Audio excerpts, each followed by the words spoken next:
मोदी की नसों में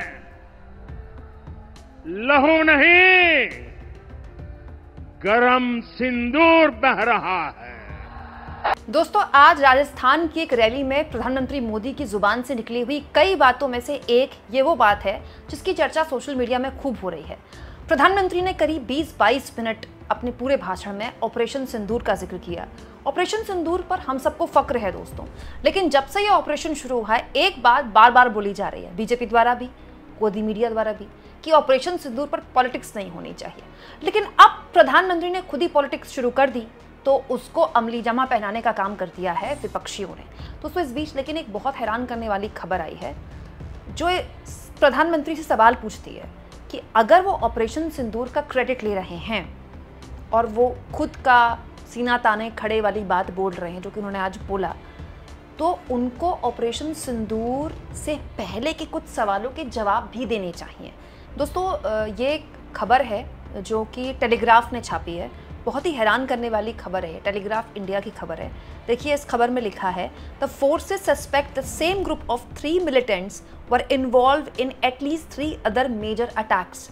मतलब ये सूत्रों के हवाले से छापी है खबर टेलीग्राफ ने कि फोर्सेस को ऐसा लगता है, हमारे जो सुरक्षा बल है उनको ऐसा लगता है, उन्हें शक है कि जो 3 अलग आतंकी हमले हुए हैं, एक डेरा की गली जम्मू के पुंछ में, दूसरा गंगागीर में और तीसरा गुलमर्ग में, ये हो सकता है कि ये भी इन्होंने ही अंजाम दिया है। और ये जो 3 आतंकवादी हैं, 3 दुर्दांत आतंकवादी जिन्होंने पहलगाम की घटना को अंजाम दिया, ये करीब 18 महीने से दोस्तों उन वादियों में, उन जंगलों में घूम रहे हैं और करीब ये पुंछ से लेकर कश्मीर तक, एक तरह से आप कह सकते हैं कश्मीर का हर कोना इन्होंने खंगाल दिया है दुर्दांत आतंकवादियों ने। इस खबर में लिखा है, देखिए आगे लिखा है, 4 soldiers were killed and 3 other injured in the डेरा की गली अटैक इन दिसंबर 2023। दिसंबर 2023 में जो आतंकी हमला हुआ था उसमें हमारे कितने सोल्जर्स शहीद हुए थे यहाँ पर लिखा हुआ है। दोस्तों, गांदेरबल में 2024 में 6 नॉन लोकल डॉक्टर्स की हत्या की गई थी एक आतंकी हमले में, तब जब एक टनल का काम चल रहा था, वहाँ विकास कार्य चल रहे थे। और उसके अलावा उसी महीने में एक और आतंकी हमला हुआ था गुलमर्ग में, जहां हमारे 2 आर्मी के जवानों को शहीद किया गया था। और ऐसा मान रहे हैं, इस खबर के मुताबिक ऐसा शक है सुरक्षा बलों को कि ये वही आतंकवादी हैं। मतलब ये अलग अलग आतंकी घटनाओं को अंजाम देकर फरार हैं, अब तक फरार हैं। और प्रधानमंत्री मोदी एक डायलॉग बाजी कर रहे हैं। मोदी जी डायलॉग बहुत शानदार बोलते हैं दोस्तों, इसमें कोई दो राय नहीं है। और उनका एक पूरी पर्सनालिटी है, उनकी काइंड ऑफ पॉलिटिक्स है, मतलब उसको हम सही गलत नहीं कह सकते, वो उनके काम करने का तरीका है, ये पसंद करते हैं लोग, उनका ये style of politics. But the point is दोस्तों कि आप किसी भी मुद्दे पर पिक एंड चूज नहीं कर सकते। अगर हमें किसी चीज़ को सेलिब्रेट करना है तो हमें उन चीज़ों पर भी बात करनी चाहिए ताकि वो दोबारा ना हो। पहलगाम आतंकी हमले को अंजाम देने वाले आतंकी अब भी फरार है, हमको ये नहीं भूलना चाहिए। मोदी के नारे लगाने वाले रैलियों में वो लोग जाने, वो लोग समझें कि जिन 26 लोगों ने अपने अपनों को खो दिया इस पहलगाम आतंकी हमले में, उनको ये मोदी के नारे अच्छे नहीं लग रहे होंगे।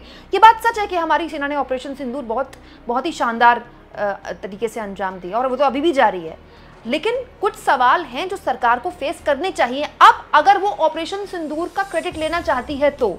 अब इस खबर को शेयर करते हुए देखिए, सुप्रिया सुनीत ने कहा, 22 अप्रैल 2025 के पहलगाम आतंकी हमला करने वाले 3 दरिंदों पर बड़ा खुलासा। सुरक्षा बलों को संदेह है कि ये 3 आतंकवादियों का समूह कम से कम 3 अन्य बड़े हमलों में शामिल था, जम्मू के पुंछ में, डेरा की गली, गंगीर और गुलमर्ग में। मतलब इसके बाद पूरा जो डिटेल है सुप्रिया सुनीत ने लिखी है वो डिटेल मैं आपको बता चुकी हूँ। जयराम रमेश ने, क्योंकि अब मोदी अब इस पूरे के पूरे मामले में रैली में बयान देने लगे हैं और वो बयान सुर्खियाँ, आपको पता ही है गोदी मीडिया मोदी के बयान को किस तरह से लेता है, तो जयराम रमेश ने भी कोट किया है। आज बीकानेर में जिस तरह प्रधानमंत्री ने एक बार फिर फिल्मों के खोखले डायलॉग्स का सहारा लिया, उससे कहीं ज़्यादा ज़रूरी है कि वे उन गंभीर सवालों का जवाब दें जो देश उनसे पूछ रहा है। पहलगाम के निर्दयी हत्यारे अब तक खुले क्यों घूम रहे हैं? कुछ रिपोर्ट्स के मुताबिक यही आतंकी गिरोह पिछले 18 महीने से पुंछ, गंगीर और गुलमर्ग पे हुए 3 अन्य आतंकी हमलों के लिए भी जिम्मेदार था। आपने अब तक कोई सर्वदलीय बैठक की अध्यक्षता क्यों नहीं की? विपक्षी दलों को विश्वास में क्यों नहीं लिया गया? आपने 22 फरवरी 1994 को संसद में सर्वसम्मति से पारित प्रस्ताव को दोहराने और ऑपरेशन सिंदूर के दौरान सामने आए चीन पाकिस्तान के गठजोड़ को देखते हुए उसे वर्तमान परिस्थितियों के अनुसार फिर से तैयार करने के लिए संसद का विशेष सत्र क्यों नहीं बुलाया? बीते 2 हफ्तों में अमेरिका के राष्ट्रपति डोनाल्ड ट्रंप और विदेश मंत्री रूबियो बार बार जिस तरह अमेरिका की भूमिका को लेकर दावे कर रहे हैं, उस पर आप लगातार चुप क्यों हैं? दोस्तों, मैं लगातार कह रही हूँ, बार बार कह रही हूँ, ऑपरेशन सिंदूर का जब जब जिक्र होगा, अगर बीजेपी के लोग ऑपरेशन सिंदूर का क्रेडिट लेंगे तो सीज फायर का जिक्र होगा। और ये सीज फायर ऐसी चीज़ है जिस पर बीजेपी एक तरह से कन्नी काटने की कोशिश कर रही है, लेकिन इस बार ये हो नहीं पाएगा। देखिए, कांग्रेस पार्टी ने अलग तरह की कोशिशें शुरू कर दी हैं। एक कार्टून तैयार किया गया है जिसमें ऊपर सेना कह रही है हम तैयार है, नीचे देश की आम जनता कह रही है हम तैयार है, और नीचे मोदी सा दिखने वाला एक कार्टून है जिसमें वो कह रहा है सीज फायर। अब कांग्रेस पार्टी की ये कोशिश है, सही गलत का मैं आकलन नहीं कर सकती, लेकिन ये अपनी पॉलिटिक्स है। बीजेपी अपनी पॉलिटिक्स कर रही है, कांग्रेस अपनी पॉलिटिक्स कर रही है, लेकिन इस पॉलिटिक्स के बीच जो सवाल मौजूद है वो ये है दोस्तों कि हमें इस बात पर भी अपना ध्यान केंद्रित करना चाहिए, ये आतंकी घटना कैसे हुई? 2, इस घटना को अंजाम देने वाले दुर्दांत आतंकवादी अब तक फरार हैं। जब तक उनको हम मिट्टी में ना मिला दें, तब तक हम इस जश्न को, इस सेलिब्रेशन में कहीं इतना ना खो जाएं कि हमारी वो प्रायोरिटी बदल जाए। अब दोस्तों, बात ऐसी है कि क्योंकि प्रधानमंत्री ने रैली में ऑपरेशन सिंदूर का इस तरह से जिक्र कर दिया, इस तरह से डायलॉग वगैरह बोल दिया, फिर वो डायलॉग सोशल मीडिया में वायरल भी हो गया, अब उस पर तमाम तरह की रील्स बननी भी शुरू हो गई हैं। तो पॉलिटिक्स की शुरुआत अब जब मोदी ने कर दी है तो ये उन्होंने मौका दे दिया विपक्षियों को। तो अब क्या होगा, जब जब मोदी ऑपरेशन सिंदूर का या बीजेपी ऑपरेशन सिंदूर का या इस बयान का बीजेपी के प्रवक्ता तमाम डिबेट्स में जिक्र करेंगे, कांग्रेस पार्टी इन्हीं सवालों पर बार बार लेकर आएगी। और यही कांग्रेस पार्टी की पॉलिटिक्स है। अब जैसा कि मैंने कहा दोस्तों, पॉलिटिक्स में सही गलत कुछ नहीं होता, हर आदमी अपना सही अपना गलत चुन लेता है। तो अगर बीजेपी ये सोचती है कि ऑपरेशन सिंदूर का राजनीतिक फायदा उसको उठाना होगा, तो उसके जो लैप्सेस, उसके बाद जो सवाल हैं, जो सवाल अब तक ये सरकार नहीं दे पाई है, अब अगर कांग्रेस पार्टी वो उठाती है तो बीजेपी किस मुंह से उनसे कहेगी कि ये तो पॉलिटिक्स कर रहे हैं, क्योंकि आप खुद वो ही कर रहे हैं। अब जैसे पवन खेड़ा ने भी यही कहा। पवन खेड़ा ने क्या कहा? साहब सिंदूर को रगों में नहीं चढ़ाया जाता, मांग में सजाया जाता है। निर्दोषों के खून पर ओछी राजनीति करने में तो आपका कोई मुकाबला नहीं। डायलॉगबाजी छोड़कर देश को ये बताइए, ट्रंप के कहने पर सिंदूर का सौदा क्यों किया? पहलगाम में सुरक्षा चूक का जिम्मेदार कौन है? चारों आतंकवादी आज तक लापता क्यों हैं? विदेश मंत्री ने सैन्य कार्रवाई से पहले पाकिस्तान को फोन पर सूचित क्यों किया? इस फोन कॉल का भारत को क्या नुकसान हुआ है? अब एस जयशंकर पर लगातार जो अटैक है कांग्रेस पार्टी वो और बढ़ा देगी, तमाम जगह कांग्रेस पार्टी अपनी बात लेकर जाएगी। अब देखिए, बीजेपी तिरंगा यात्रा निकाल रही है, वैसे ही कांग्रेस पार्टी भी जय हिंद यात्रा निकाल रही है। हालांकि ऐसी यात्रा वो एक दिन पहले निकाल चुकी है।